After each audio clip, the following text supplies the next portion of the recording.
नमस्कार। राजस्थान की तमाम फटाफट खबरों में आपका स्वागत है। राजस्थान की खबरों के लिए आपसे निवेदन कि यदि आपने राजस्थान की खबरों के लिए आपके अपने चैनल को सब्सक्राइब नहीं किया है तो कृपया करके राजस्थान की खबरों के लिए आपके अपने चैनल को सब्सक्राइब करना ना भूलें। आप सब्सक्राइब करते हैं तो हमें हिम्मत होती है सही और सच्ची खबरें आप तक पहुंचाने की। तो सही और सच्ची खबरों के लिए आपके अपने चैनल को सब्सक्राइब करें। तो क्या है आज की बड़ी खबर? आखिरकार नतीजे की घड़ी आ ही गई। निर्वाचन आयोग आज हरियाणा और जम्मू कश्मीर विधानसभा चुनाव के नतीजे घोषित करेगा। दोनों जगह 90 विधानसभा सीटें हैं। बहुमत के लिए 46 सीटें जीतनी होगी। सुबह 8 बजे से जब आप ये न्यूज़ सुन रहे होंगे तो मतगणना शुरू हो चुकी होगी और रुझान भी आने शुरू हो गए होंगे। दोपहर तक तस्वीर साफ हो जाएगी। 20 राज्यों में भाजपा नेतृत्व वाले एनडीए व 9 राज्यों में कांग्रेस की अगुवाई वाले इंडिया गठबंधन की सरकार है। अगर कांग्रेस के पक्ष में नतीजे आते हैं तो लंबे समय बाद ऐसा होगा जब इंडिया गठबंधन के सत्तारूढ़ राज्यों की संख्या दहाई तक पहुंच जाएगी। हरियाणा व जम्मू कश्मीर के नतीजे कई मायनों में खास है। दरअसल लोकसभा चुनाव के बाद भाजपा और कांग्रेस के बीच यह पहला सीधा मुकाबला है। अगर भाजपा को बढ़त मिली तो केंद्र की सरकार और स्थिर हो जाएगी और आगे के चुनाव में उसकी संभावना मजबूत होगी। वहीं अगर कांग्रेस ने बाजी मारी तो संसद से लेकर राज्यों तक इंडिया गठबंधन और ताकतवर हो जाएगा। अगले कुछ माह में होने वाले महाराष्ट्र, झारखंड और अगले साल दिल्ली के विधानसभा चुनाव पर भी इन नतीजों का सीधा असर पड़ सकता है। साथ ही इन परिणामों से यह भी तय होगा कि चुनावी राज्यों में गठबंधन के समीकरण कितने बदल सकते हैं। हरियाणा में 90 सीटों के लिए 1031 प्रत्याशी और जम्मू कश्मीर में 873 उम्मीदवार मैदान में है। वहीं एग्जिट पोल और पोल्स के अनुसार हरियाणा में कांग्रेस 90 में से 55 सीटें जीत सकती है, जबकि हमारे चैनल का दावा है कि शायद 70 सीटों के आसपास कांग्रेस को बहुमत मिलेगा हरियाणा में। यानी हरियाणा में कांग्रेस 70 सीटें जीत सकती है। अब राजस्थान की तरफ कुछ खबरें। एक तरफ मौसमी बीमारियों का ग्राफ बढ़ रहा है, वहीं दूसरी तरफ पिछले 1.5 साल से एसएमएस मेडिकल कॉलेज से जुड़े अस्पतालों में सेवाएं दे रहे 120 नॉन एकेडमिक जूनियर रेजिडेंट्स को अचानक हटा दिया गया। इस पर सवाल उठने लगे। जूनियर रेजिडेंट ने पिछले 3 हड़ताल में इमरजेंसी, आईसीयू, ट्रॉमा सेंटर आदि विभागों में मरीजों की जान बचाने में अहम भूमिका निभाई है। पीड़ित जूनियर रेजिडेंट्स का कहना है कि हमें बिना नोटिस के हटाया है। हमारी सेवाओं को आगे बढ़ाने के लिए सरकार को पिछले 2 सप्ताह से ज्ञापन देने के बाद भी किसी तरह का सकारात्मक जवाब नहीं मिला। अब सवाल उठता है कि मरीजों की सेवा कौन करेगा। जानकारों के अनुसार मंगलवार से विभिन्न मांगों को लेकर सुबह 9 से 11 बजे तक रेजिडेंट्स ने हड़ताल की चेतावनी दी है। राजस्थान में 30 हेक्टेयर में फैले नाहरगढ़ जैविक उद्यान में आज नया अध्याय शुरू हो गया। मुख्यमंत्री भजनलाल शर्मा ने टाइगर सफारी को आम जन के लिए खोल दिया। यहां 7 किलोमीटर ट्रैक में पर्यटक टाइगर देख सकेंगे। इसके साथ ही जयपुर देश का ऐसा पहला शहर बन गया जहां पर्यटकों के लिए 4 सफारी है। यहां 2 लेपर्ड, 1 एलिफेंट और 1 लायन सफारी पहले से है। अब इसमें टाइगर सफारी भी जुड़ गई है। खास बात यह है कि राजस्थान की पहली टाइगर सफारी जिसमें जू में शुरू किया गया है। जयपुर के महात्मा गांधी मेडिकल कॉलेज के हॉस्पिटल में एक महिला रेजिडेंट डॉक्टर की कार्डियक अरेस्ट से मौत हो गई। मामला 5 अक्टूबर का यानी 2 दिन पुराना है। घटना हॉस्पिटल के ऑपरेशन थिएटर में हुई। ओटी में महिला डॉक्टर को दिल का दौरा आया और मौत हो गई। हालांकि इस मामले में हॉस्पिटल प्रशासन कुछ भी बोलने से बच रहा है। मानसून विदाई के बाद मौसम ने फिर पलटी खाई है। राजधानी में दिन भर बादल छाए रहे और अन्य इलाकों में कहीं कहीं बूंदाबांदी भी हुई। पश्चिमी विक्षोभ के असर से बूंदाबांदी के बाद दिन के तापमान में बढ़ोतरी के साथ उमस बढ़ गई। दिन भर बादलों की आवाजाही के बीच गर्मी का एहसास हुआ। राजधानी में अधिकतम तापमान 0.2 डिग्री के साथ 35.8 डिग्री सेल्सियस पहुंच गया। वहीं न्यूनतम तापमान 0.3 डिग्री गिरावट होने के बाद 24.9 डिग्री सेल्सियस रिकॉर्ड हुआ। रात में तापमान लुढ़कने से सुबह हल्की सर्दी का एहसास शुरू हो गया है। राष्ट्रीय पोषण माह 2024 के लिए जन आंदोलन डैशबोर्ड का अंतिम परिणाम जारी हो गया। इसमें राजस्थान के महिला बाल विकास विभाग के अंतर्गत समेकित बाल विकास सेवाएं निदेशालय को राष्ट्रीय स्तर पर शानदार प्रदर्शन के लिए चौथी रैंक प्राप्त हुई है। वहीं राज्य में इसकी रिपोर्टिंग की प्रविष्टियां करने से चूरू, टोंक और हनुमानगढ़ आगे रहे।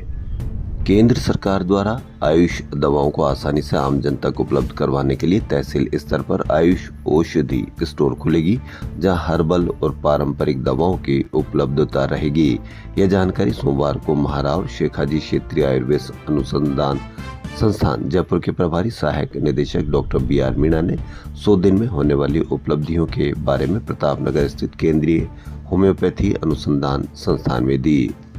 राजस्थान के बारां में बनने वाला पहला पंप्ड पावर प्रोजेक्ट विवादों में आ गया। बता दें कि इस प्रोजेक्ट के लिए शाहबाद ब्लॉक में 450 हेक्टेयर जंगल साफ होने वाला है। वहां 1 लाख से अधिक पेड़ कटने वाले हैं। अफसोस यह है कि जंगल के इस नरसंहार पर सभी चुप हैं। सवाल राज्य में ग्रीनको एनर्जी प्राइवेट लिमिटेड द्वारा लगाए जाने वाले प्रोजेक्ट के विरोध का नहीं है, बल्कि उसके बदले हम कितनी बड़ी कुर्बानी देने जा रहे हैं उसका है। वहीं आगे ऊर्जा मंत्री ने कहा कि राज्य में ऐसे 17 और जगह इसी तरह के प्रोजेक्ट के लिए साइट देखी जा रही है। अब शाहबाद के इस जंगल में कुल्हाड़ी तो पेड़ों पर चलेगी, लेकिन असल खतरा जैव विविधता पर पड़ेगा, जैव जंतुओं पर पड़ेगा। 12 वन मंडल के पूरे जंगल में 15 प्रजातियों के 6000 से ज्यादा जीव जंतु है। वहीं 450 हेक्टेयर क्षेत्र का ये जंगल करीब 22.5 lakh metric ton carbon dioxide को अवशोषित करता है। सीएम भजन लाल शर्मा ने एडीजी कोर्ट 4 से 13 से 25 अक्टूबर तक यूके व जर्मनी जाने के लिए मंजूरी मांगी है। प्रार्थना पत्र पर 9 अक्टूबर को कोर्ट में सुनवाई होगी। भारत में स्वीडन के राजदूत जॉन थेसिलॉफ ने नई दिल्ली स्थित स्वीडन के दूतावास में स्वीडन डे पर आयोजित कार्यक्रम में जयपुर के शिशु रोग विशेषज्ञ डॉक्टर अशोक गुप्ता को विशेष रूप से आमंत्रित किया था। सचिवालय में उप मुख्यमंत्री दिया कुमारी और पर्यटन विभाग के शासन सचिव रवि जैन की मौजूदगी में आरटीडीसी ने हुडको से 415 करोड़ रुपए का MOU साइन किया है। दिया कुमारी ने कहा कि हुडको से 9.12% की ब्याज दर पर 415 करोड़ रुपए के दीर्घकालीन लोन का MOU हुआ है। जयपुर के स्पा सेंटर के नाम पर देह व्यापार के अड्डे का भंडाफोड़ करते हुए 5 थाईलैंड निवासी युवतियों व दलाल सहित 8 आरोपियों को गिरफ्तार किया गया है। दिवाली के त्योहार पर इस बार सरस डेयरी भी लोगों को मिठाइयां उपलब्ध करवाएगी। इसमें अलवर डेयरी का कलाकंद और बीकानेर के रसगुल्ला मिठाइयां हैं। ये मिठाइयां लोगों को प्रदेश भर के सरस पार्लरों और बूथों पर मिलेगी। ये दोनों सरस ब्रांड की शुद्ध, स्वास्थ्यवर्धक और स्वादिष्ट मिठाइयां होगी। दोनों मिठाइयां शुरुआत में प्रदेश के सभी जिला दुग्ध संघों को उपलब्ध करवाई जाएगी। यहाँ से बूथों और सरस पार्लर पर सप्लाई की जाएगी। ये जानकारी राजस्थान कोऑपरेटिव डेयरी फेडरेशन की MD श्रुति भारद्वाज ने दी। भारद्वाज ने बताया कि जिला दुग्ध संघ इस बार दिवाली पर उपभोक्ताओं को शुद्ध सरस दूध और घी से बनी मिठाइयां उपलब्ध कराएंगे। ग्रेटर निगम की गंदी बस्ती सुधार समिति के सोमवार को मुख्यालय स्थित EC सभा कक्ष में बैठक हुई। समिति अध्यक्ष भारती की अध्यक्षता में हुई बैठक में 10 पूर्व नियत व पूर्व अनुमोदित एजेंडों पर विचार विमर्श किया गया। बैठक में निर्णय लिया गया कि कच्ची बस्तियों की सर्वे रिपोर्ट 2004 की ऑनलाइन किया जाएगा। जनाना अस्पताल जयपुर के नर्सिंग स्टाफ को APO करने के बाद सोमवार को नर्सेज ने अधीक्षक के खिलाफ मोर्चा खोला और गेट मीटिंग व नारेबाजी कर प्रदर्शन किया। वजह से मरीजों को भी खासी परेशानी हुई। अखिल भारतीय कांग्रेस पार्टी प्रवक्ता और social media chairperson Supriya Shrinate सोमवार को जयपुर आई। अपने तहलका मचाने वाली सोशल मीडिया पोस्ट को लेकर फिर बीजेपी पर वार किया। उन्होंने कहा कि 4 शब्द से भाजपा में ऐसा तहलका क्यों मच रहा है? क्या यह चोर की दाढ़ी में तिनका नहीं लग रहा? उन्होंने संकेत में कहा, खोज कीजिए, ज्यादा बड़ी कहानी पता लगेगी। श्रीनेत से उनके पोस्ट और राजस्थान के उल्लेख के बारे में सवाल किया तो मैंने कहा, मैंने तो कोई ऐसा ट्वीट ही नहीं किया, मैंने तो कोई नाम ही नहीं लिया। बिना नाम लिए ही भाजपा में ऐसा तहलका क्यों मच रहा है? ये कौन सा उड़ता तीर है जो बीजेपी पकड़ रही है? मुझे तो पता नहीं है। मैंने किसी का नाम ही नहीं लिया तो क्लीन चिट किसको दी जा रही है? ये चोर की दाढ़ी में तिनका नहीं लग रहा है क्या? बिना नाम लिए 4 शब्द लिख दिए। उन 4 शब्दों से बीजेपी में हड़कंप मच जाता है। क्यों मच जाता है इसका मुझे तो अंदाजा नहीं है। इसका मतलब है आपके कुछ ऐसे नर कंकाल हैं छुपाने के, जिसको लेकर आप परेशान हैं, अपने गिरेबान में झांके। हमें तो इस बारे में कुछ जानकारी नहीं है, ये तो बीजेपी क्लीन चिट दे रही है। उनसे पूछो कि किस चीज की क्लीन चिट दी जा रही है। मैंने तो कोई आरोप भी नहीं लगाया, फिर भी आरोप का स्पष्टीकरण दिया जा रहा है। बीजेपी को क्यों लगता है कि उन पर वार हुआ है? मैंने 4 शब्द लिखे, दिल्ली जयपुर शहर लिख दूं तो क्या वार किया? ऐसे ही मेरे मन में आया, रशिया यूक्रेन वार चल रहा है। दिल्ली शहर में मैं रहती हूँ, ऑफिस जाते वक्त रोज ली मेरिडियन होटल देखती हूँ, वहाँ पर रोज कितने किस्से कहानियां हो रहे हैं आजकल। बीजेपी की याद आई, राजस्थान की याद आई और लिख दिया, खोज कीजिए, आपको ज्यादा बड़ी कहानी पता चलेगी। अखिल भारतीय कांग्रेस कमेटी के सोशल मीडिया के राष्ट्रीय चेयरपर्सन सहित शीर्ष सारे नेता पहली बार एक साथ सोमवार को जयपुर पहुंचे। इनके अलावा पार्टी के नवनियुक्त सचिव एवं सह प्रभारी राजस्थान पूनम पासवान तथा ऋत्विक मकवाना भी पहली बार आए। जयपुर दौरे पर पीसीसी वार रूम में प्रदेश अध्यक्ष गोविंद सिंह डोटासरा से मिले। राजस्थान की राजनीति एवं संगठन को लेकर विस्तृत चर्चा की गई। आगामी 7 विधानसभा उपचुनाव और नए प्रभारियों के दौरों को लेकर रणनीति बनी। उनसे पूछा गया कि सूटेबल इलाके कौन से, उसी अनुसार दौरे तय किए जाए। डोटासरा से श्रीनेत, रुचिरा चतुर्वेदी तथा सौरभ राय ने प्रदेश कांग्रेस के सोशल मीडिया एवं डिजिटल प्लेटफॉर्म विभाग के कार्यों को लेकर मंथन किया। प्रदेश सोशल मीडिया विभाग के चेयरपर्सन सुमित भगासरा ने प्रदेश सोशल मीडिया प्लेटफॉर्म की सक्रिय गतिविधियों की जानकारी दी। वहीं डोटासरा ने कहा कि प्रदेश की भाजपा सरकार की विफलताओं को उजागर करने में सोशल मीडिया एक महत्वपूर्ण माध्यम है। राहुल गांधी जब से लोकसभा में नेता विपक्ष बने, भाजपा नेता परेशान हो रहे। कार्यकर्ताओं को कांग्रेस अध्यक्ष मल्लिकार्जुन खड़गे, जो इस उम्र में भी भाजपा को चुनौती दे रहे हैं, से प्रेरित होकर कार्य करना चाहिए। डोटासरा ने घोषणा की कि सोशल मीडिया विभाग के पदाधिकारियों से प्रतिवर्ष 10 विभाग के सबसे बेहतरीन कार्यकर्ताओं व पदाधिकारी को राजस्थान प्रदेश कांग्रेस कमेटी द्वारा सम्मानित किया जाएगा। इन 10 सर्वश्रेष्ठ कार्यकर्ताओं को मोबाइल देंगे। सहकारी समितियों में अनियमितताओं व फर्जीवाड़ों की जांच के नाम पर लीपापोती व दोषियों के खिलाफ कार्रवाई नहीं होने के मामलों पर सहकारिता मंत्री गौतम कुमार दत्त नाराज हुए। मंत्री ने सहकारी समितियों में गड़बड़ी करने वाले दोषियों के खिलाफ कार्रवाई के सख्त निर्देश दिए हैं।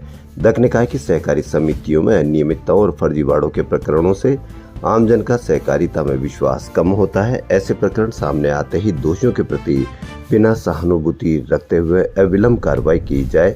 सहकारिता मंत्री ने सोमवार को अपेक्स बैंक सभागार में राजस्थान सहकारी सोसाइटियों अधिनियम के तहत लंबे समय से पेंडिंग चल रहे 300 प्रकरणों की समीक्षा की। मुख्यमंत्री भजनलाल शर्मा ने सोमवार को जल संसाधन, इंदिरा गांधी नहर एवं सिंचित क्षेत्र विकास एवं जल उपयोगिता विभाग के प्रोजेक्ट व कार्यों को लेकर समीक्षा बैठक ली। बैठक में कई प्रोजेक्ट की लेट लतीफी पर सीएम ने नाराजगी जताई। मुख्यमंत्री ने पानी से जुड़े प्रोजेक्ट्स के कार्य में अनावश्यक देरी करने वाले ठेकेदारों व अधिकारियों पर सख्त कार्रवाई के निर्देश दिए। बैठक में सीएम ने कहा कि प्रदेश में इंट्रास्टेट नदियों को जोड़ने की प्लानिंग व काम हो, इसके साथ ही जन सहभागिता से जल संचय को बढ़ावा दिया जाए। जल संसाधन से जुड़ी परियोजनाओं को नियमित मॉनिटरिंग व क्रियान्वयन समयबद्ध रूप से हो। बैठक में जल संसाधन मंत्री सुरेश सिंह रावत व एसीएस अभय कुमार सहित अन्य अधिकारी मौजूद रहे। डीडवाना विधायक व पूर्व मंत्री यूनुस खान ने मुख्यमंत्री को पत्र लिखकर परीक्षा में यज्ञोपवीत यानी जनेऊ उतरवाने वालों के खिलाफ कड़ी कार्रवाई की मांग की है। खान ने पत्र में सीईटी परीक्षा के दौरान परीक्षार्थी हरेन दवे से जांच के नाम पर यज्ञोपवीत उतरवाने की घटना का जिक्र किया। उन्होंने भाजपा व हिंदू संगठनों पर अप्रत्यक्ष रूप से प्रहार करते हुए लिखा कि राजस्थान में इस तरह की घटनाएं निरंतर हो रही है। उन्होंने लिखा कि इस प्रकरण पर तुरंत संज्ञान लेकर वेद विरोधी कार्यों को रोकने के लिए अविलंब जांच के निर्देश दे और दोषियों के खिलाफ कार्रवाई के निर्देश दे। जयपुर के स्कूल में घटित इस धर्म संस्कार विरोधी घटना से मेरा मन आहत है। मुनेश गुर्जर के बाद कांग्रेस की दूसरी सभापति को भी निलंबित कर दिया गया। राजस्थान में एक के बाद एक नगर पालिका अध्यक्षों पर कार्रवाई जारी है। हाल ही में जयपुर हेरिटेज मेयर मुनेश गुर्जर पर स्वायत्त शासन विभाग ने निलंबित किया था। दौसा के मेहमान नगर पालिका अध्यक्ष नर्मदा देवी गुर्जर पर कार्रवाई कर स्वायत्त शासन विभाग ने उन्हें निलंबित कर दिया। राजस्थान की खबरों में फिलहाल इतना ही। यदि आपको हमारा चैनल पसंद आए तो लाइक, सब्सक्राइब और शेयर अवश्य करें। धन्यवाद।